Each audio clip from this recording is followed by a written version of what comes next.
Pierre-Emmanuel-Albert, Baron Ducasse, also Ducasse, the 16th of November 1813 to 14 March 1893, was a French soldier and military historian born at Bourges on the 16th of November 1813.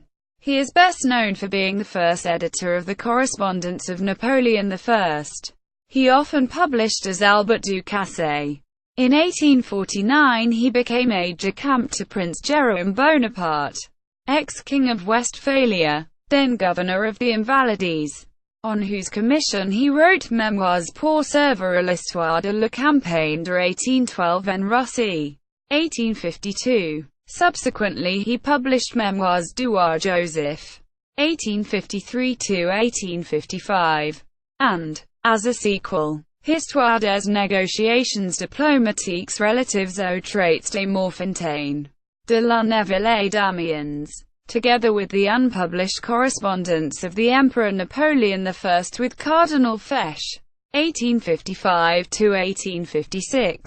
From papers in the possession of the imperial family he compiled Mémoires du Prince Eugene, 1858–1860, and Réfutation des Mémoires du Duc de Raguse, 1857, part of which was inserted by authority at the end of Volume X of the Memoirs.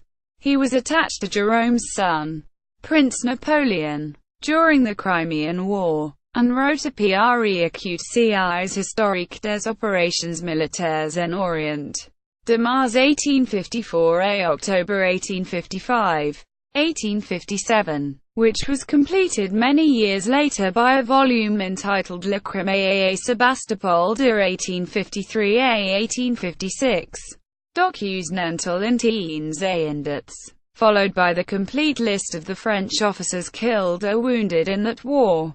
1892. He was also employed by Prince Napoleon on the Correspondence of Napoleon I, and afterwards published certain letters, purposely omitted there, in the Revue historique. These documents, subsequently collected in Les Rois Frères de Napoleon, 1883, as well as the Journal de la Reine Catherine de Westphalie, 1893, were edited with little care and are not entirely trustworthy, but their publication threw much light on Napoleon I and his entourage.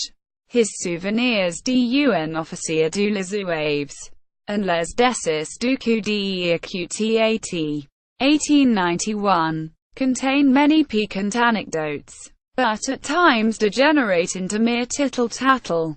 Ducasse was the author of some slight novels, and from the practice of this form of literature he acquired that levity which appears even in his most serious historical publications. This article incorporates text from a publication now in the public domain. Chisholm, Hugh, ed. 1911. Article name needed. Encyclopædia Britannica, 11th ed., Cambridge University Press. Works by Albert Ducasse at Project Gutenberg. Works by or about Albert Ducasse at Internet Archive.